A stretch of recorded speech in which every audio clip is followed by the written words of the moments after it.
A'udzubillahi minasyaitonirrajim. Bismillahirrahmanirrahim. Alhamdulillahirabbil alamin. Assalatu wassalamu ala asyrafil anbiya'i wal mursalin wa ala alihi wa sahbihi ajmain. Rabbi shrah li sadri wa yassir li amri wahlul 'uqdatam min lisani yafqahu qawli. Assalamualaikum warahmatullahi wabarakatuh. Pada semua yang bersama-sama majlis ilmu pada malam ini di FB Nur Eco Resort. FB Nur Eco Resort. Malam ni giliran saya, walaupun semalam pun muka saya, kemarin pun muka saya, malam ni muka saya total lah. InsyaAllah Papa akan bersama-sama sepanjang sejam ni insyaAllah sampai pukul 10 nanti untuk membicarakan topik-topik yang seterusnya lah. Sedar tak sedar anak-anak semua, kita dah masuk ke minggu ke-12. Bicara Papa Bob ni dah minggu ke-12 dah. Kalau dihimpun-himpunkan dah kat 3 bulan dah rupanya. Sedar tak sedar dah 3 bulan. Tak tahu yang lepas-lepas tu cakap apa tah. Sesiapa yang terlepas episod dan sebelum-sebelum ni, anak-anak boleh ikuti ataupun mak ayah boleh ikuti di channel YouTube Papa Bob, channel YouTube Papa Bob, Rohaizan Ismail Official. Rohaizan Ismail Official. Anak-anak boleh tengok situ. Tengoklah sampai lebam, berpuluh-puluh kali tengok pun tak apa. Yang penting anak-anak dapat belajar sesuatu. Kat situ bukan cakap-cakap kosong. Yang Papa share tu kebanyakannya semua tips-tips. Tip nak berjaya macam mana, tip bila malas macam mana, dan macam-macam lagi. Nak tahu, layari YouTube Rohaizan Ismail Official. Kat situ ada 12 episod lah. Sorry, ni minggu ke-12. Jadi kita dah 11 episod sebelum ni. So anak-anak boleh tonton ulang. Dan juga ada perkongsian daripada abang-abang kakak-kakak kita yang cemerlang SPM 2020 pun kita masukkan juga segmen ke dalam tu. Dan alhamdulillah anak-anak sekalian yang menonton di FB Nur Eco Resort, jom join di Zoom, link Zoom yang diberikan supaya nanti kalau ada soalan-soalan ke ataupun nak interaktif, perbualan interaktif pun boleh dekat ruangan chat nanti. Tapi tak berkesempatan pun tak apa, boleh tengok dekat FB pun tak apa. Boleh juga ruang komen tu anak-anak boleh tulislah, boleh bagi pandangan, pendapat dekat ruangan komen kat FB. So boleh share FB, like, share supaya ramai-ramai lagi boleh tengok. Ramai-ramai lagi kawan-kawan kita yang kat luar sana yang boleh berkongsi ilmu dan dapat manfaat daripada perkongsian malam ni dan malam-malam yang sebelum-sebelum ni lah. Kan akan datang pun sama insya-Allah. Papa pun tak tahulah berapa lama kita boleh secara online ni kan. Sebab kalau sedar tak sedar hari ni kita dapat berita gembira. Tak tahulah anak-anak gembira ke tak. Tapi Papa rasa Papa dapat berita gembira lah kan, sebab kita dah boleh sekurang-kurangnya kita dah boleh merentas daerah kan. 7 lebih tadi terus update dekat WhatsApp story kan. Tak sabar-sabar sebab kita boleh merentas daerah ni kan. Boleh jumpa kawan-kawan, boleh jumpa saudara mara yang berhampiran. Kalau Papa nak jumpa cucu ni, tak sabar jumpa cucu kat Putrajaya. Tak lepas-lepas nak pergi Putrajaya. Ada cucu, ramai dah cucu kan, nampaknya muda. Papa dah ramai cucu, berbelas cucu dah ada dah. Tapi selalunya pergi dekat Putrajaya lah. Itu yang paling dekat sekali pun. Jadi tak sabar-sabar nak tengok cucu dah. Apa jadi dah budak tu besar mana dah kan. Dah boleh berlari, bercakap ke apa. Kita pun tak tahu. Dan banyak juga yang kerajaan kita, Perdana Menteri kita yang baru ini buka peluang yang lain kan. Maknanya melonggarkan sedikit SOP kepada kita. Kita ni Selangor ni dah beralih ke fasa kedua. Ada juga segmen sukan, rekreasi pun telah pun dibuka. So berita gembira lah kepada kita semua, terutama yang sahabat-sahabat, yang ibu-ibu, ayah pun yang telah mendapatkan vaksin, 2 dos vaksin. Jadi berita gembira jugalah kan, kita mula kelonggaran-kelonggaran yang ada dan anak-anak sabar. Anak-anak sabar sikit. Tak lama lagi untuk remaja pula. Remaja pun nak divaksinkan. Setelah kita mencapai 80% populasi dewasa divaksinkan, tu giliran remaja dulu. Remaja lepas tu bawa anak-anak nanti. So insya-Allah lah, mudah-mudahan program vaksinasi negara ini mencapai kejayaan yang kita harap-harapkan dan kita semua terlindung sebagai ikhtiar kita. Walaupun telah divaksin, SOP kena jaga tau. Pergilah mana-mana pun, SOP anak-anak pun kena jaga. Jaga macam mana? Pastikan sentiasa pakai mask. Bukan pakai emas ada pakai emas. Tiba-tiba pakai emas, pakai gelang emas pula beramai-ramai pula tak pasal-pasal. Pakai pelitup muka, sanitize tangan, jaga kebersihan. Jangan salam-salam lah buat masa ni kan. Salam-salam gini-gini je lah. Mengurangkan sentuhan dan sebagainya untuk keselamatan kita semua. Dan dengar-dengar cerita jugalah, mungkin berita tak tahulah, ada anak-anak kata berita gembira, ada anak kata alamak tak bestnya. Apa dia? Dengar-dengar cerita pun nanti Oktober tak lama lagi pun katanya nak buka sekolah. Wallahu a'lam kalau betul lah berita tersebut, anak-anak yang tak sabar-sabar nak belajar ni, of course lah berita gembira kan. Seronok nak belajar dekat sekolah, jumpa dengan guru-guru, jumpa dengan kawan-kawan, tak sabar. Tapi yang anak-anak yang tak ada matlamat, tak ada cita-cita, malas belajar, mungkin merasakan berita ini satu berita yang menyedihkan lah sebab kena pergi sekolah kan. Tapi whatever apa pun anak-anak sekalian, tak kisahlah yang suka ke tak suka ke, yang penting anak-anak kena tambahkan ilmu. Belajar untuk tambah ilmu. Tak kira kita ni dalam keadaan yang ready ke tak ready ke, kita dah bersedia ke tak bersedia ke, yang penting anak-anak dah mula fokus balik. Sebab sebelum ni kata belajar tak best sebab PDPR, sebab sebelum ni kata tersekat kat rumah tak keluar-keluar. Jadi ini bukan kata peluang kita nak keluar rumah kan, tapi kita peluang kita untuk belajar dengan kawan-kawan kita, bersemuka dengan kawan kita, dengan guru-guru kita. So bukan nak kata ambil kesempatan, tapi peluang lah kita untuk keluar dengan niat yang betul. Keluar rumah dengan niat betul, bukan nak pergi berpoya-poya, bukan nak pergi melepak-lepak kat luar, tapi kita nak menuntut ilmu. InsyaAllah jika apa sahaja perbuatan kita, niatnya betul, niat kita betul. Contohnya kita pergi sekolah sebab kita nak belajar tambah ilmu. InsyaAllah Allah akan lindung kita, Allah akan jaga kita dan Allah akan pelihara kehidupan kita.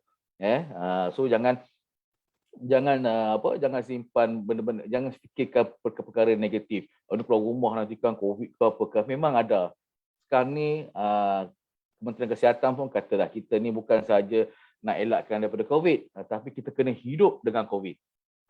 Sebelum ni pandemik, sekarang ni ada endemik. Endemik ni maksudnya kita hidup dengan COVID. Macam virus-virus yang lain-lain sebelum-sebelum ni kan. Kalau ikutkan 100 tahun dulu pun kita ada virus influenza pun sama juga. Jumpa gambar-gambar yang ditangkap tahun 1918 kot. Tahun 1918. Orang ambil gambar zaman tu. Rupanya zaman tu pun dah pakai mask dah. Dah pakai pelitup muka dah. Ada yang balut plastik kat kepala.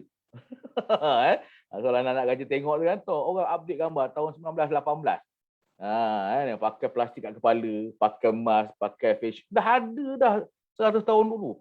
Tapi masa tu penyakitnya lain. Tapi sekarang ni nama berbeza lah. Virus juga, tapi nama berbeza. COVID-19. 100 tahun kemudian kan, kita diuji lagi sekali.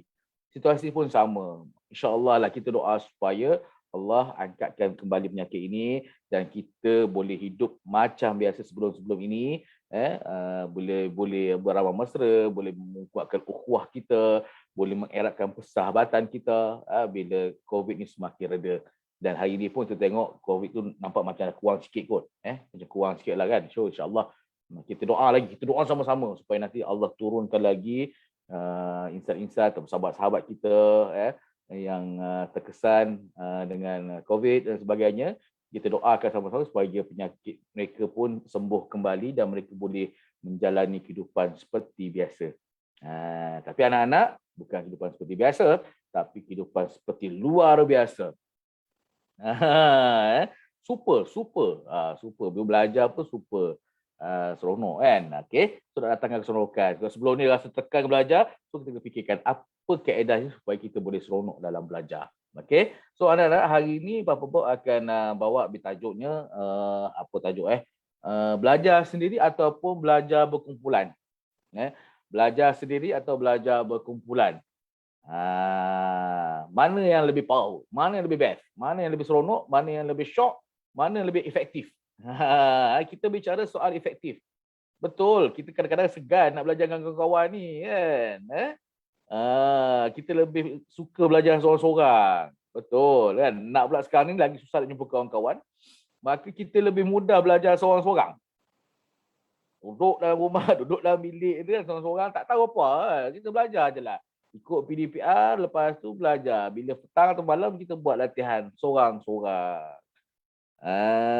Kan seorang-seorang. Tu yang kadang-kadang datangnya mood kita tak best, mood kita bosan kan, tak seronok kan. Lepas tu pula belajar pula tak betul pula tu kan, sambil baring contohnya, lagi cepat lagi kita lena, lagi cepat kita lena. Okay. So, apa option yang kita ada?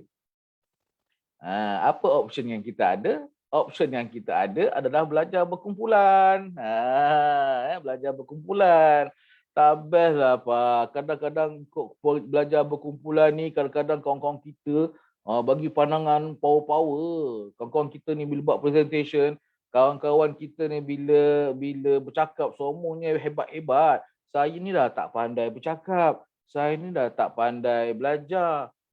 Jadi saya segan, saya malu. Ini bukan belajar seorang, belajar berkumpulan ni bukan untuk sekolah aja tau. IPT mahasiswa, lagilah kita perlu bonding, belajar berkumpulan. Dah diajar belajar berkumpulan ni, kalau kita dewasa kita panggil kerja berpasukan.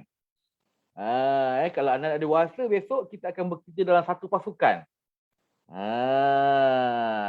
Maknanya dekat sekolah kita pun belajar berpasukan, belajar berkumpulan, belajar berpasukan.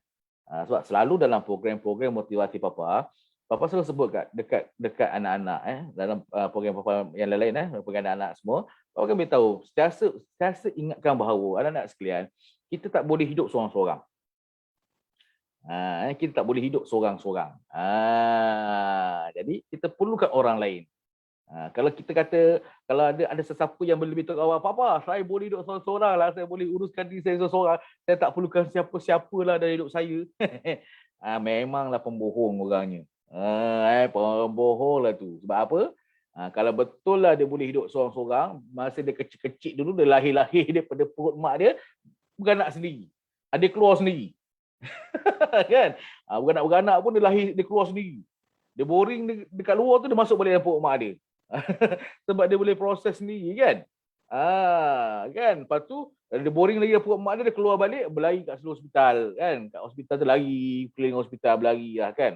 Dengan tali pusat dan sebagainya kan.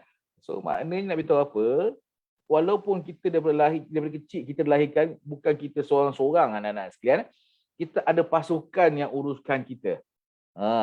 Kita ada pasukan yang uruskan kita. Pasukan maksudnya apa? Bila kita lahir-lahir dulu, doktor sambut kita. Yang lahir kat hospital lah, doktor sambut kita. Kenapa ni?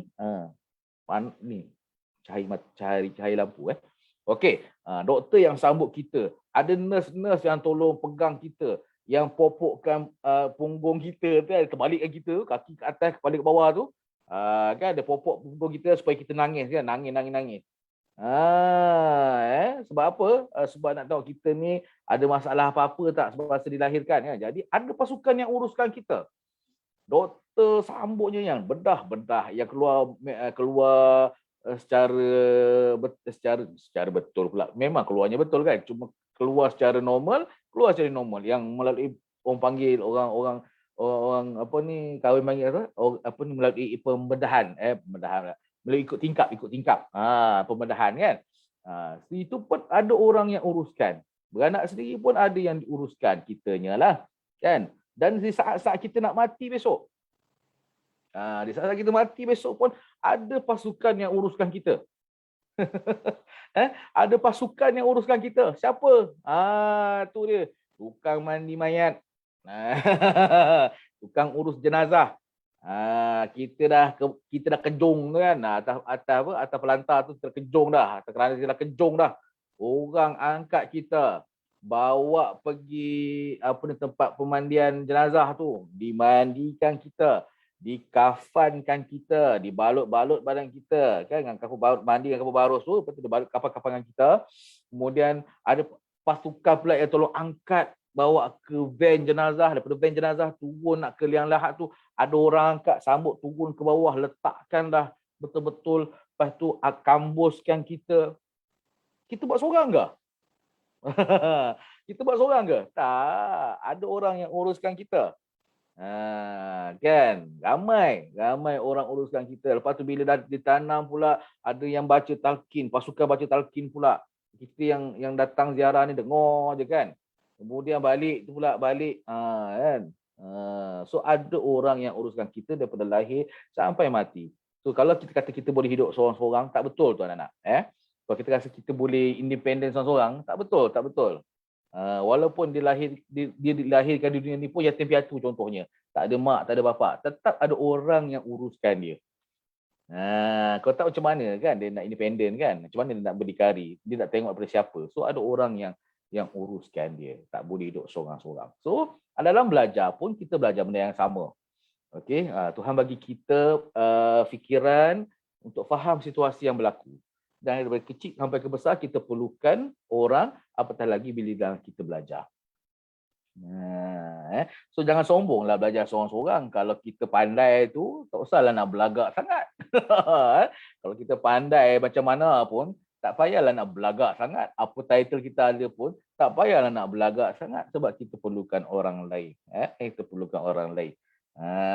Jangan rasa ni kita pandai, kita boleh belajar seorang-seorang.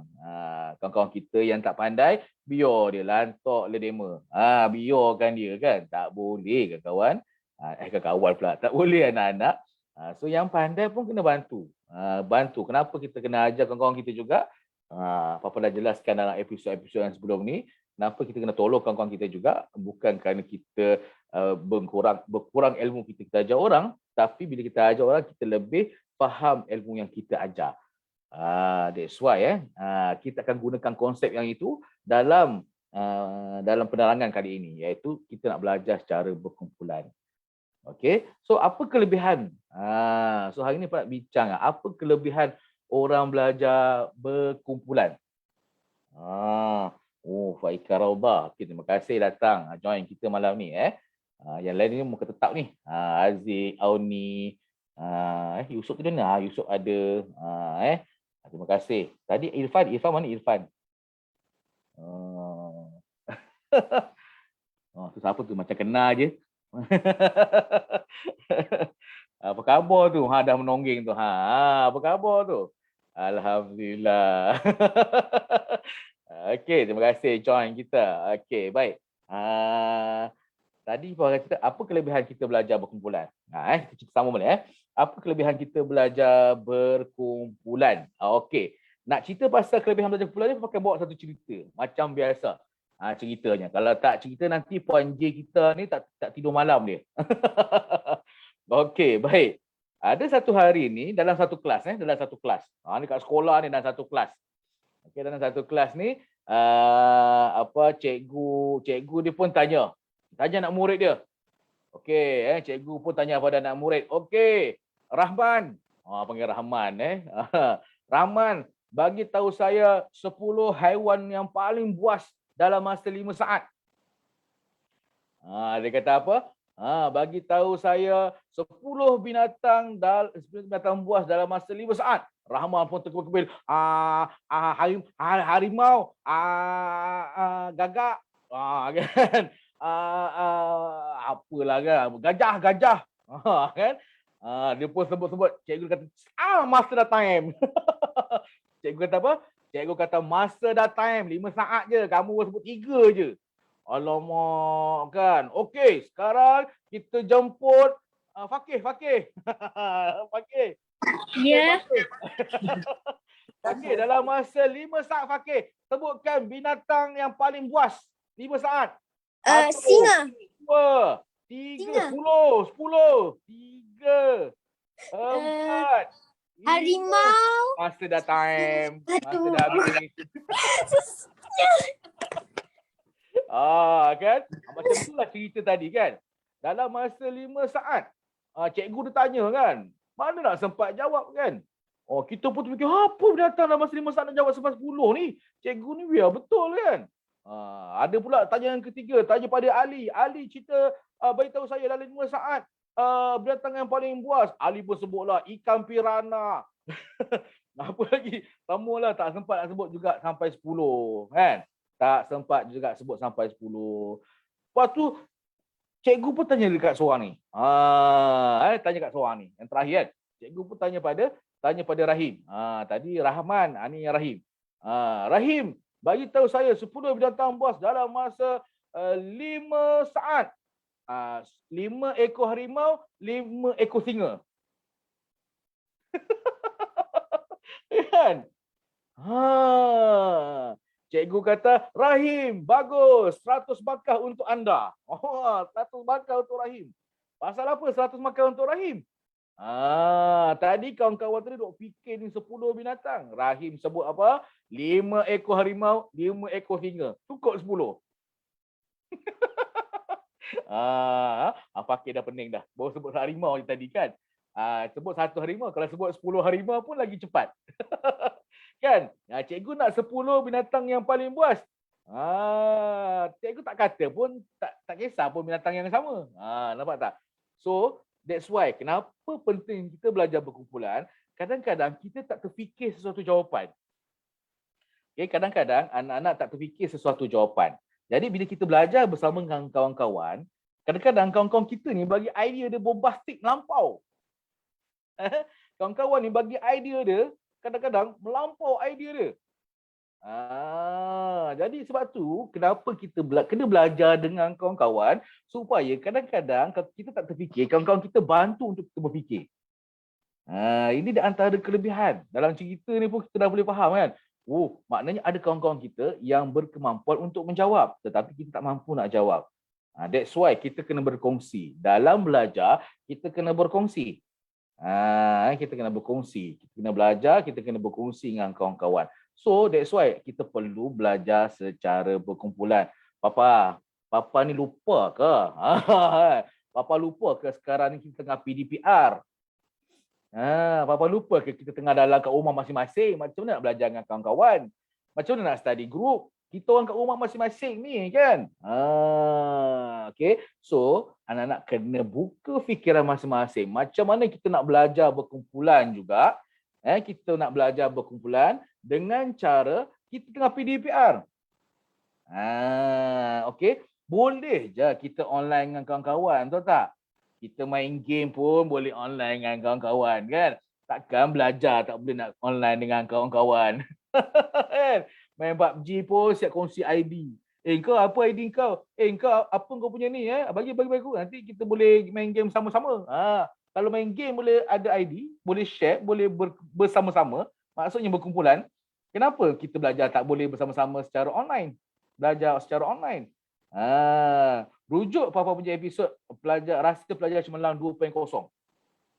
Rujuk Pelajar Cemerlang 2.0 yang abang-abang ni dia belajar daripada rumah. Bagaimana mereka belajar dekat rumah tetapi mereka boleh juga excellent dalam SPM, cemerlang dalam SPM. Macam mana dia buat? Antaranya mereka kerap melakukan study group, berkumpulan secara online. Dia buat online classes, dia buat online session dengan kawan-kawan tanpa guru lah, maksudnya dengan kawan-kawan dia orang boleh belajar sama-sama dan akhirnya mereka boleh dapat 9A dalam HPM. Itu antara buktinya kalau kita belajar bersama dengan kawan-kawan kita, kita lebih faham. Okay, kadang-kadang kita seorang kita tak mampu nak ingat semua perkara ataupun tak mampu nak belajar semua perkara. Sebab Papa faham, ada sebahagiannya bila dapat buku memang seronok, tapi majoritinya dapat buku tak seronok. Buka je buku, confirm tidur. Kan? Mengantuk lah, tiba-tiba mata merah lah, kan? Tiba-tiba menguap sebesar lah kan. Kadang tiba lah, mak nak terkencing lah kan. Mak nak minum air lah, mak nak tu lah, mak nak ni lah tiba-tiba kan. Bila baca buku kan. Tapi bila main game, tak ada minta apa-apa pun. 3 jam, tak ada hal lah. Tapi kalau belajar 5 minit, minta macam-macam dah. Mak tolong bancuh Milo, mak tolong buat air, mak tolong buat mak buat kuih, mak tu mak ni kan. Macam-macam minta tu tak? Baru 5 minit belajar. Kan? Jadi so bila kita belajar dengan kawan-kawan ni, kita mengurangkan rasa kita kita bosan dalam belajar kan. Jadi bila kita belajar berkumpulan, yang pertama sekali kelebihan dia, kita banyak idea yang kita boleh kongsi dengan kawan-kawan. Okay? Belajar seorang-seorang, idea kita ni kadang-kadang terhad. Kan, otak kita ni kadang-kadang bila keadaan dia nak belajar, tak nak belajar. Jadi bila kita belajar kumpulan, kita ada banyak idea yang kita boleh kongsi dengan kawan-kawan kita. Itu yang pertama. Yang kedua, kita lebih mudah faham. Kita tak faham, kita ada tempat kita nak minta tolong dengan kawan-kawan kita sebab sama-sama belajar kan. So bila kita belajar sama-sama, ada kawan yang faham, ingat tak Bapa cakap tak ada orang bodoh dalam dunia. Okay? Kita tak ada orang bodoh dalam dunia. Yang ada adalah orang yang cepat faham dengan orang yang lambat faham. Kan? Orang yang cepat faham, bila kita belajar dengan cikgu dalam kelas, online ke apa-apa, kita belajar dengan cikgu, ada kawan-kawan kita yang cepat faham. Dan mungkin kita tak bodoh, tapi kita lambat faham. Jadi bila kita lambat faham, kita boleh belajar dengan kawan-kawan kita yang cepat faham. That's why bila kita belajar sama-sama dengan kawan, kita boleh dapat bantuan daripada kawan-kawan. Tapi kalau kita belajar sendiri, tak faham, tanya kat mak pula tak tahu kan. Sekarang ni syllabus pun sekolah rendah, mak-mak yang education pun tak faham. Sebab sekarang matematik pun dah berubah. Masa zaman kami belajar dulu, lain. Nak buat kiraan tu berbeza. Tapi hari ni dah ada pula jalan kerja yang berbeza kan. Mak-mak pula buka buku pun dah pening. Apatah lagi kalau mak-mak dengan ayah kita yang tak ada apa, yang tak belajar tinggi kan. Jadi sukar untuk kita pun nak belajar. Tapi kalau kawan-kawan kita ada, kawan-kawan kita boleh bantu kita. Kita pun kalau ada ilmu, kita boleh bantu kawan-kawan kita. Okey, itu yang kedua. Yang ketiga, kita boleh eratkan persahabatan. Kenapa perlu berkawan ni? Kenapa kita perlu berkawan? Sebab satu masa nanti anak-anak akan perlukan mereka ini. Sampai besar besok bila kita ada kawan-kawan ni boleh bantu kita waktu kita dalam kesusahan atau kita perlukan pertolongan. Kalau sekarang ni kita duduk seorang-seorang, tak ada kawan, siapa nak kawan dengan kita? Kan? Kita ada kelebihan, kita ada ilmu contoh, tapi kita tak ada kawan-kawan. Rugi ilmu tu tak boleh dikongsi. Kita ada kepakaran, kita hebat, contohnya macam-macam. Tapi tak boleh nak bantu kawan-kawan kita. Tak gunalah. Jadi, that's why bila kita ada belajar agama berkumpulan, kawan-kawan kita pun selesa dengan kita. Kan? Kita pun selesa dengan kawan-kawan. Jadi, kita boleh berkawan dengan baiklah. Carilah kawan-kawan yang baik-baik yang boleh bantu kita. Okay? Tapi kalau belajar seorang, kita lonely lah. Tak ada kawan-kawan. Kan? Okay? Itu yang ketiga. Yang keempat, kita boleh menjimatkan pembelajaran. Macam mana belajar berkumpulan boleh jimatkan pembelajaran? Yelah, kadang-kadang kita belajar seorang-seorang, kita nak photostat nota, kita nak print macam-macam. Semua nota kita nak print.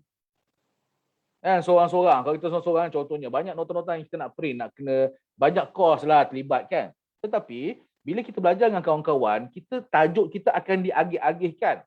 Contohlah kita baca satu bab. Satu bab tu ada 5 subtajuk. Okey, kita ada 5 subtajuk dalam satu bab. Okey. Kita tak perlu baca pun 5 tajuk ni. So kita ada 5 kawan. So setiap kawan akan baca satu tajuk contoh. Satu kawan akan baca satu tajuk. So bila mereka baca satu tajuk, bila kita kumpul-kumpulkan, jadi setiap orang cuma sediakan bahan untuk satu subtajuk. Yang 4 lagi kawan-kawan tolong sediakan. So kita dah menjimatkan sedikit pembelajaran lah. Mungkin tak besar tapi sikit lah. Dapat jimatkan. Kan lebih bagus berjimat daripada kita membazir kan. So kita boleh kongsi. Pembelajaran kita pun lebih dapat jimat. Okay. Kemudian, apa lagi kelebihan kita belajar berkumpulan? Kita dapat tingkatkan pencapaian diri kita. Kita boleh nilai. Kita boleh tahu. Tahap penguasaan aku tahap macam mana. Kan betul pula ada kawan kita lebih pandai sikit daripada kita ataupun lebih cekap daripada kita. Kita rasa kita mesti lawan dia. Kita nak kita tahu kita kurang ilmu. Jadi kita nak lebih ilmu daripada kawan-kawan kita. So kita dapat nilai tahap kita kat mana. Kalau kita belajar seorang-seorang, kita tak tahu tahap kita macam mana. Kita ni okey ke, tak okey ke, KO ke, setengah okey ke, kita tak tahu. Tapi kalau kita belajar kawan-kawan, kita tahu, alamak, aku tak kuasai lagi lah subjek ni. Aku tak kuasai lagi lah tajuk ni. Jadi bila kita tak kuasai tajuk tu, kita akan rasa macam mana? Kita akan rasa macam, kita kena bersaing dengan dia. Kita mesti jadi macam dia juga. Jadi kita akan tingkatkan kualiti kita. Okay? So, kemudian dah dapat tingkatkan kualiti kita, kita ada persaingan dengan kawan-kawan kan. Bayangkan kita ada 5 orang kawan baik kan, dekat sekolah kan. Sentiasa berebut ranking. Kalau dulu Papa masa tingkatan 3, Ada 5 orang ni selalu bersaing lah. Form 3 masa kita terlibat dengan 3 Ada 5 orang ni sentiasa bersaing. Kadang-kadang Papa nombor 1 dalam tingkatan, kadang nombor 2, nombor 3. Yang lain pun kadang ambil take over nombor 2, nombor 1. Kita sentiasa berebut 5 orang ni. Tak sabar-sabar nak dapat nombor 1. Okay, masa kita 3. Jadi benda ni akan jadikan persaingan kita lebih sihat kan. Kita tak ada gaduh-gaduh pun. Tapi bila kita pandai, kita boleh ajar kawan-kawan kita yang lain. Bila kita tak pandai, kita pun belajar dengan kawan-kawan kita yang nak ajar kita. Okay? So dia akan jadi persaingan kita yang lebih sihat. Lagi, motivasi belajar. Motivasi belajar kita pun meningkatlah. Kalau belajar seorang-seorang, kita tak tahu nilai kita macam mana. Kita bosan, boring, baca 5 minit tidur. Kan? Belajar 2-3 minit pun dah tak tentu arah duduknya. Kan? So macam mana kita nak fokus apa yang kita buat. Tapi kita belajar bersama-sama dengan kawan, motivasi belajar kita akan tinggi. Motivasi kita belajar kita akan tinggi kan. Sebab satu kita nak bersaing dengan kawan-kawan. Lepas tu kita pun challenge diri kita jadi nombor 1, the best among the best. Kan? Jadi motivasi kita ada dan kawan-kawan kita pun sentiasa bagi cabaran-cabaran pada kita. Kita boleh buat juga award ataupun kita boleh reward, kita bagi reward pada diri kita. Contohnya kan kalau 5 orang tu mungkin siapa dapat ranking terbaik, kita bagi reward contohnya kan. Kita boleh buat motivasi belajar kita secara macam itu. Kita bagi reward kita dan dia lebih efektif lah. Belajar seorang-seorang memang kurang efektif. Okay, so Papa menggalakkan anak-anak kalau boleh buat belajar berkumpulan. Okay, memang kita tak buat setiap masa. Tapi kita akan plan. Contohnya, bila nak buat, nanti Pak akan beritahu apa nak buat bila kita buat belajar berkumpulan. Belajar berkumpulan ni macam mana nak buat. Okay, so nanti kita akan cerita pasal belajar berkumpulan macam mana. Yang penting kita tahu kenapa belajar berkumpulan ini lebih bagus daripada belajar seorang-seorang. Okay, itu kena tahu. Okay, so bila kita dah buat kumpulan belajar, kita dah tahu tadi belajar berkumpulan lebih bagus. So kenapa kita fokus pada kumpulan belajar kita? So cari kawan-kawan yang bagus ni untuk kita perform kumpulan belajar kita. Okay, nanti Papa beritahu macam mana nak buat. Okay, so bila nak buat kumpulan belajar, kita ada 3 sesi. Sebelum, semasa, selepas. Okay, bila nak perform kumpulan belajar ni, ada 3 perkara kena ingat. Okay, sebelum belajar, semasa belajar, selepas belajar nak buat apa? Okay. Sebelum buat study group, apa yang kita nak kena buat? Okay. Sebelum nak buat study group, kita faham satu benda. Nak belajar ni kat mana-mana boleh belajar. Ada orang belajar kat dalam bilik. Ada orang belajar kat ruang tamu. Ada orang belajar kat rumah. Ada orang belajar dekat resort. Ada orang belajar kat mana-mana. Pustakaan ke mana-mana kan sebelum ni kan. Okay. So tak kisah belajar tu macam mana. Tapi macam mana cara kita nak belajar tu. So, kita tahu belajar berkumpulan. So sebelum nak perform kumpulan belajar, apa yang kita nak kena buat? Pertama anak-anak, pilih kawan-kawan. Nak buat kumpulan belajar, tak boleh terlalu ramai. Okey, tak boleh terlalu ramai. Kumpulan belajar paling ramai 5 orang. Kumpulan belajar paling ramai 5 orang. Paling sikit 3 orang. Normal 4 orang. Kenapa jangan terlalu ramai? Kenapa tak boleh? 5 ni pun dah ramai tau. Tapi jangan lebih daripada 5. Kenapa tak boleh ramai-ramai belajar? Sebab kalau ramai-ramai, dia tak jadi kumpulan belajar. Dia akan jadi kumpulan lain. Kumpulan main-main nama dia. Dia akan jadi kumpulan main-main. Kumpulan apa? Kumpulan main-main. Dia bukan kumpulan belajar. Okey, sebab tu jangan ramai. Ramai pula tersebut pula cara Melaka ni kan. Jangan ramai. 3 sampai 5 orang saja. Itu yang pertama. Yang kedua, kena lantik ketua. Kan kena lantik ketua. Kenapa lantik ketua? Nanti ketua nak kena agih tugas. Kalau tak ada ketua nanti kan, engkau lah buat, awak lah buat, you lah buat. Tak apalah, buatlah kan. Masing-masing akan tolak dia, dia tolak dia, dia tolak dia, tolak dia. Sendiri tak nak buat. So bila kita dah ada ketua, ketua yang akan agihkan tugas. Kena lantik satu ketua. Okay, so bila ada ketua, ni mahasiswa pun kena buat benda yang sama sebab apa dekat universiti pun buat perkara yang sama. Kumpulan kita buat assignment ke apa, mesti ada ketua. Okay, sebab ketua yang akan agihkan tugas. Okay, kemudian lantik ketua subjek. Contohnya kita ada 5 orang tadi kan. 5 orang ni kita ketua, ada 4 orang ni bagikan subjek. Contohnya bahasa Melayu, BI, Amin contoh. Sains, Rahman. Rahman lagi kan. Bagi matematik, Rahim contoh.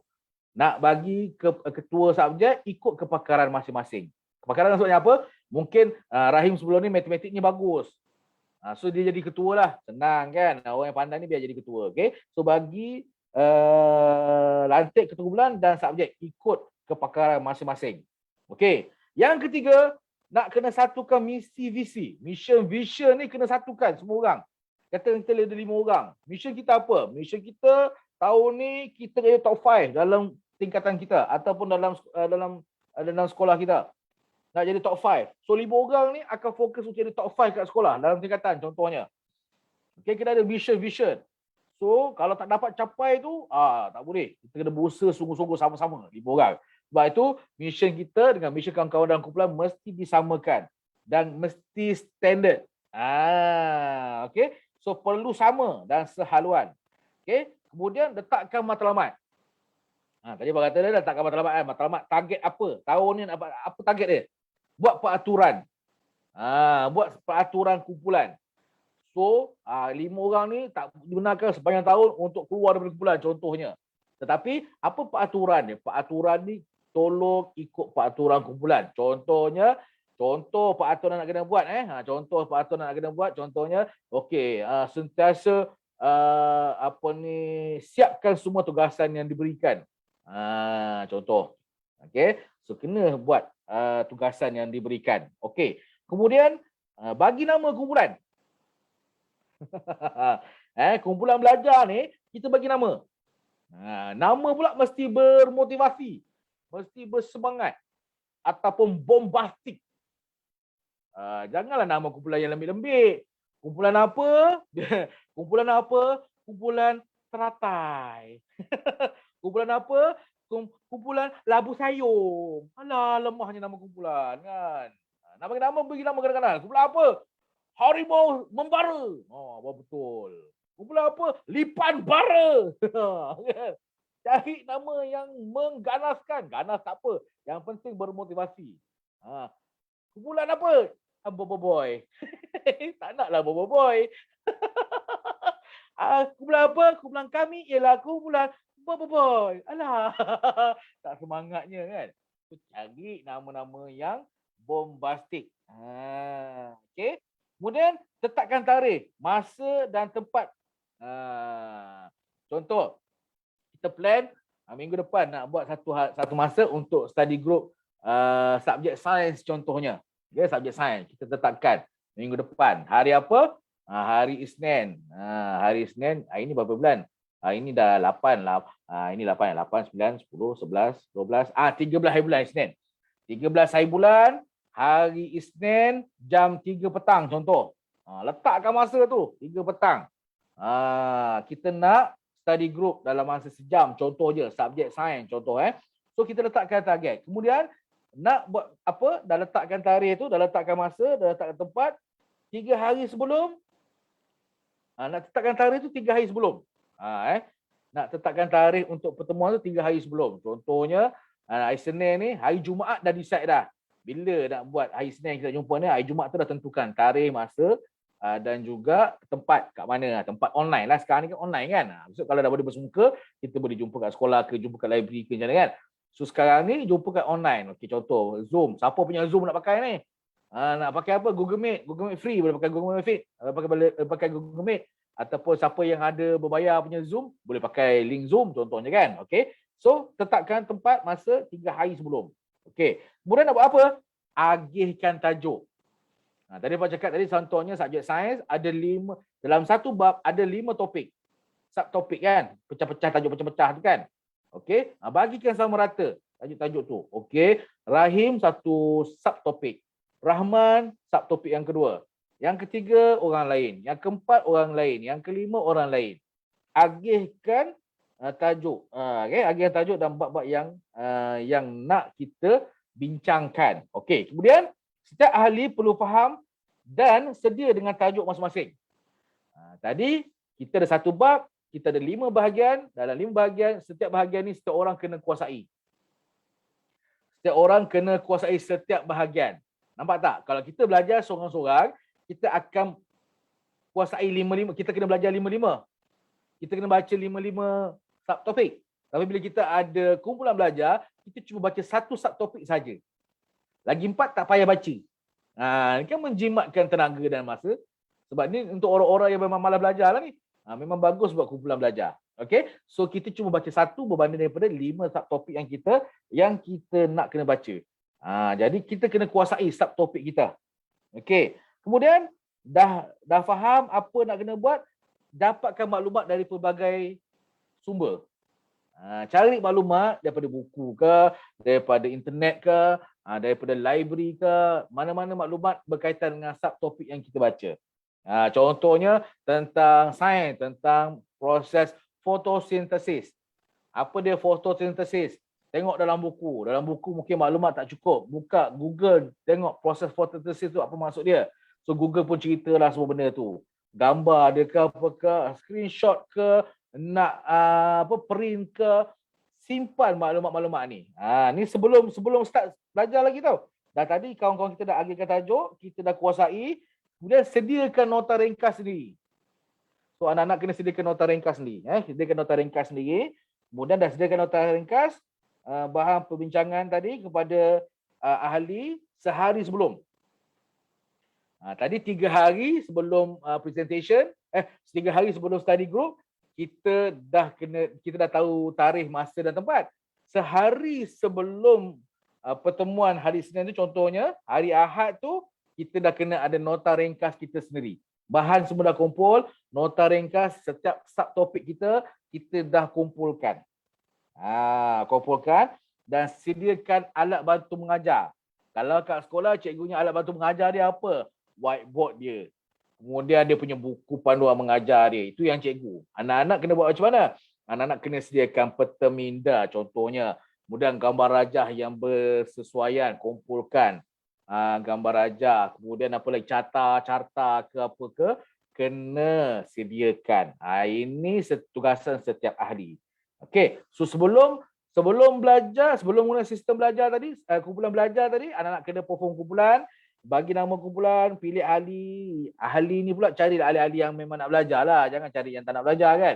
So cari kawan-kawan kita yang nak belajar, dapatkan maklumat, dah dibahagi tugas, dapatkan maklumat, kemudian sediakan bahan kita, nota ringkas kita. Okay, itu sebelum. So semasa hari Senin tu pula, semasa kita belajar berkumpulan. Contohnya hari Senin tadi pukul 3 petang tadi kan, kita katakan. Pertama, tolong disiplin masa kita. Disiplin masa maksudnya apa? Kita dah beritahu tadi kawan-kawan pukul 3 kita nak start. Pukul 5 minit sebelum kita 5 minit sebelum start pukul 3 tu masing-masing dah masuk dah. Dah masuk dah Zoom, dah masuk dah Google Meet. Ready dah. Macam kita nak PDPR, kita masuk awal lah. Pun sama juga, jaga masa-masa kita. Okay, kemudian mula dengan doa. Papa ajar sebelum ni, mulakan dengan doa. Doa maksudnya kita nak belajar, kita mulakan dengan doa. Kemudian pertama kita boleh mintakan mak ayah kita doakan kita. Okey, so mulakan dengan doa dan mesti ceria. Okey, buat kumpulan belajar, mulakan kumpulan belajar mesti dengan doa dan ceria. Macam muka kat belakang papa, nampak ni? Smiley face. Masuk Zoom nak belajar, muka selebet. Muka pun tak mandi. Tak siap. Ailio basi pun melekat lagi. Macam mana nak belajar dengan sempurna? Kan? Pakai kan? Ailio tu lap pakai kan? Okey. Terus lap kan? Okey. So maksudnya kita masuk kelas pun dengan ceria kan? Masuk je. Assalamualaikum kawan-kawan semua. Apa khabar? Lama tak jumpa. Kan? Kita jumpa kat online. Yahoo! Kan? Kita mulakan dengan keceriaan. Okey? Yang pertama. Yang ketiga, bentangkan hasil. Kita tadi dah buat nota ringkas. Ada 5 subtopik tadi. Setiap orang bentang masing-masing. Masing-masing present. Bahagia masing-masing. Okey, dalam proses fotosintesis ini, inilah dia prosesnya. Kan, cerita 1, 2, 3, 4, 5 apa. Okey, yang fakta, yang ringkas, yang tepat. Tak payah nak melit-lit. Okey? Jangan pula sekadar baca nota. Tak nak baca nota je. Kan, kita pernah tengok kan bila orang presentation je, okey, dia pegang kertas dia baca macam tu aja. Okey, fotosintesis ialah tak nak macam itu. Kalau boleh present kita ni daripada ayat kita sendiri. Nota kita ada, tapi bila kita bercakap dengan kawan-kawan, seolah-olah kita dah faham apa yang kita nak ajar. Macam cikgu-cikgu lah. Cikgu ajar ada tak tengok nota kita betul dia? Tak ada kan? Dia cakap apa yang dalam kepala dia. So anak-anak pun cakap apa yang ada dalam kepala. Tapi mesti sempurna maklumatnya. Okay? So tak nak sekadar baca. Tak mau baca-baca macam tu je kan? Okay. Kemudian jangan sekadar baca. Kemudian gunakan alat bantu mengajar. Tadilah tunjukkan gambar, tunjukkan jadual, tunjukkan peta minda kat kawan-kawan. Kawan-kawan pun dapat salinan tadi kan? Ingat kan kawan-kawan kita pun dapat salinan yang sama. So kena bagi salinan apa nota kita tu pada kawan-kawan juga supaya kawan-kawan pun boleh sempat belajar bersama-sama dengan kita. So presentation kita tadi tu menyebabkan kawan-kawan kita belajar bersama dengan kita. Bukan kita mengajar dia, kita belajar, mereka belajar bersama-sama dengan kita. Okey, sebab tu kawan-kawan pun kena ada nota tersebut. Okey. Kemudian kena fokus. Bila kawan present tu kena tengok, kena dengar, kena catat ke ataupun tengok nota yang dia bagi tadi tu ada nota tambahan ke, ada isi penting ke yang kita tak sempat buat, tulis kat situ. Okey, notes kat situ. Okey, so fokus, jaga disiplin. Okey. Kemudian bila member dah habis present, member dah habis bentang, kalau ada soalan tanya masa tu juga. Ya, aku tak faham lah, cuba kau cerita balik proses dia macam mana. Kan? Ni proses fotosintesis ni yang proses ada klorofil tu ke? Yang warna merah tu ke? Dah klorofil warna merah pula kan. Kan? Kan klorofil tu warna hijau kan? Dah lain pula maklumatnya. So tanya dan fahamkan semasa presentation tersebut. Okay, so brainstorm dengan kawan-kawan. Okay, baik. Dah selesai dah semasa. Sebelum tadi perform kumpulan. Semasa kita dah present. Lepas buat study group nak buat apa? Ada lagi proses dia. Bukan sekadar setakat presentation je. Ada lagi proses selepas itu. Apa dia? Selepas study group, anak-anak kena buat apa? Buat kesimpulan daripada discussion. Okay. Gabungkan semua nota-nota tadi, 5 nota tadi, 5 subtopik yang kawan-kawan kita belajar tadi tu. Gabungkan dia semua, gabungkan semua subtopik tadi. Okay. Kemudian buat kesimpulan. Buat nota ringkas, lebih ringkas daripada yang masing-masing buat tadi. Kalau boleh ringkas ni, ringkaskan lagi. Supaya jadi satu nota saja. Tadi daripada 5 nota, jadikan 1 nota saja. Seringkas yang boleh. Isi-isi yang penting. Poin-poin yang penting. So abang-abang kat universiti ke mana-mana pun, benda yang sama, proses yang sama. Okey, lepas discussion, buat kesimpulan daripada apa yang kita dah faham tadi, kita belajar. Dia buat nota yang lebih ringkas daripada yang subtopik tadi. Okey, kemudian nak buat apa? What next?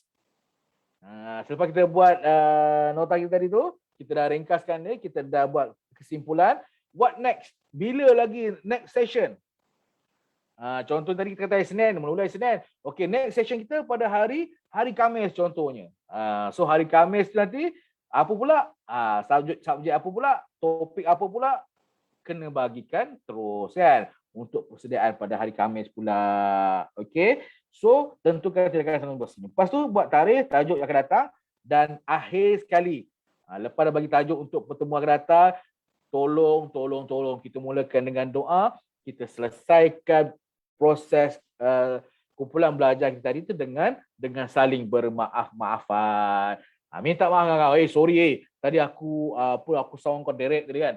Sorry aku tadi termarah, aku termakin kau tadi. Tadi aku minta maaf aku tadi macam ada persepsi-persepsi yang tak betul tentang kau. Minta maaf lah kan. Maafkan aku lah. Okay. So kita sama-sama belajar, kita kosong-kosong balik. Okay. Salam, boleh salam, tak boleh salam. Minta maaf je lah kan. Okay.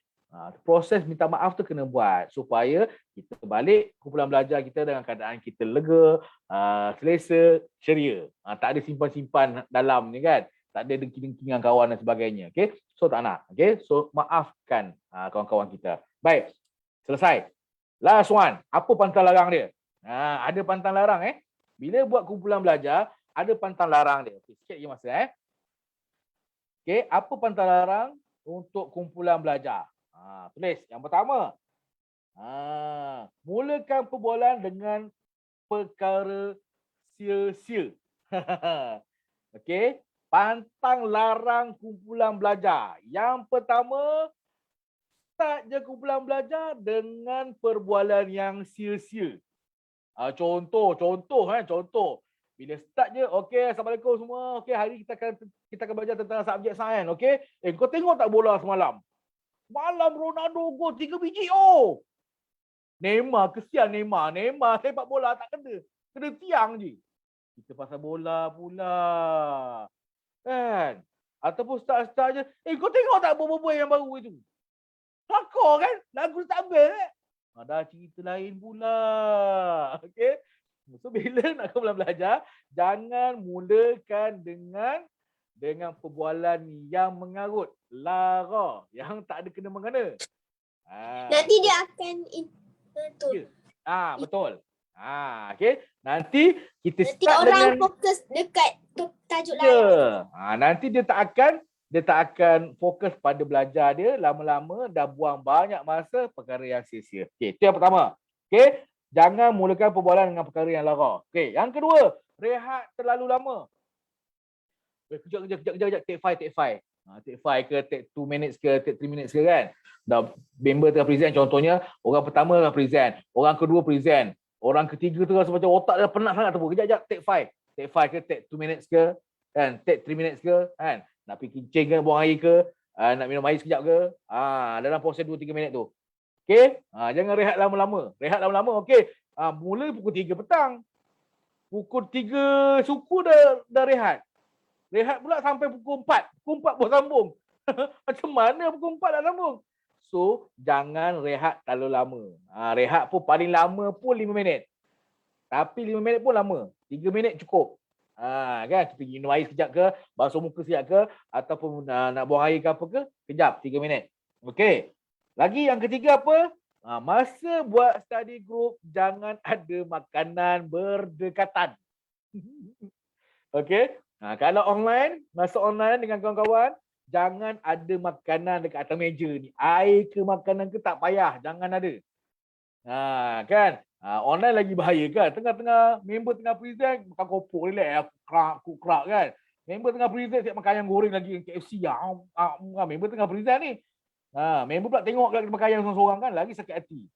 Kan? So masa belajar jangan makan, jangan minum. Fokus pada presentation. Ini member tengah beriu cerita. Okey, dalam proses pembelajaran ini, abad baru kita. Kita. Sakit hati member sakit hati kan. Okey. So jangan. Jangan off kamera pun jangan.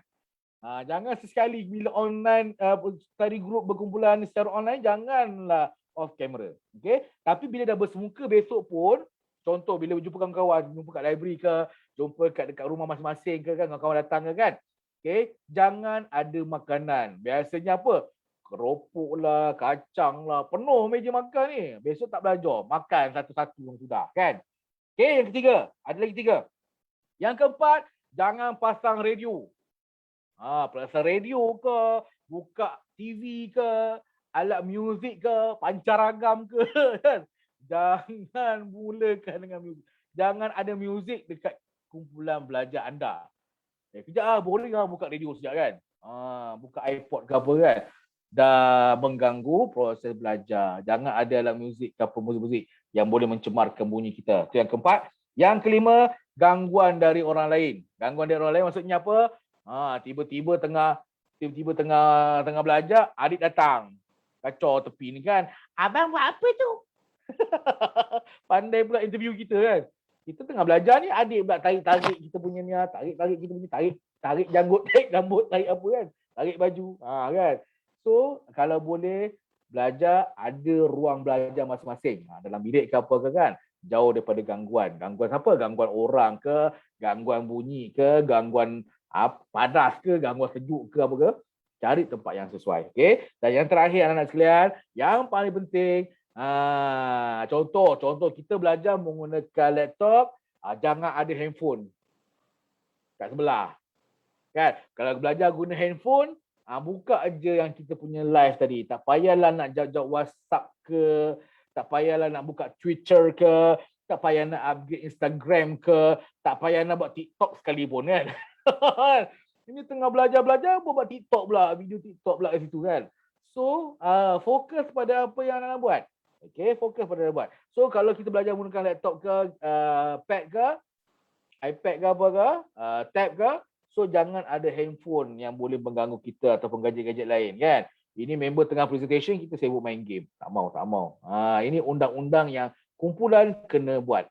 Pastikan buat. Tak ada mengganggu proses study group anda. Okay. So kesimpulannya anak sekalian, kita faham bahawa belajar berkumpulan lebih efektif daripada belajar sendiri. Halo.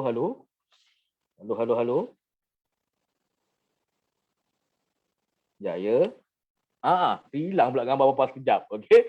So, belajar berkumpulan lebih baik daripada belajar sendiri. Okey. So, kita tak nak bosan, kita tak nak mengantuk, tak nak cepat letih, cari kawan-kawan yang boleh bantu kita.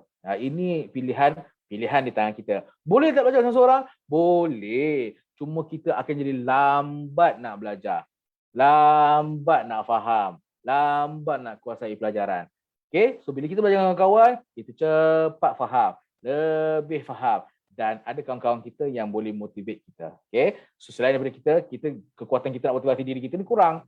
Tapi bila kawan-kawan ada, dia jadi inspirasi. Contoh paling mudah bagi contoh last masa belajar kat MRSM dulu kan, Tiga Tempat kan. Satu kelas Papa ni dalam 23 orang. 23 orang je kawan-kawan dalam kelas. Okay, bila Papa mood belajar tak ada. Kan? Tengok kawan-kawan tengah belajar kan. Buka buku belajar. Papa mood belajar tak ada. Papa pun sound kawan-kawan kan. Relax lah. Extra kan lah lagi. Belajar buat apa kan. Tahu kawan-kawan kata apa?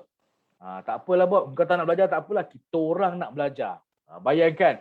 Kawan Papa ada 23 orang. 22 orang buka buku. Papa seorang tak buka buku. Kan? So 22 orang belajar. Papa seorang tak belajar. So apa jadi?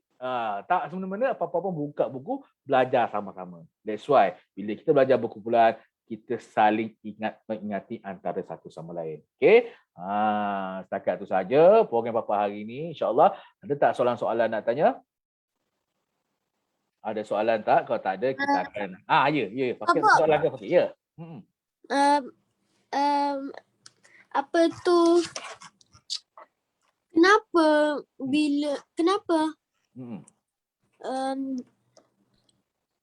kenapa kita kenapa kita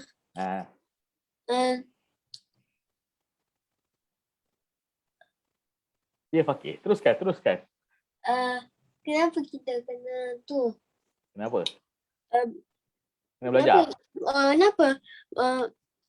Apa-apa buat cakap kena belajar 5 orang je, tapi kenapa cakap ada 22 orang masa tu? Tak. Kumpulan belajar mesti dalam 3 hingga 5 orang.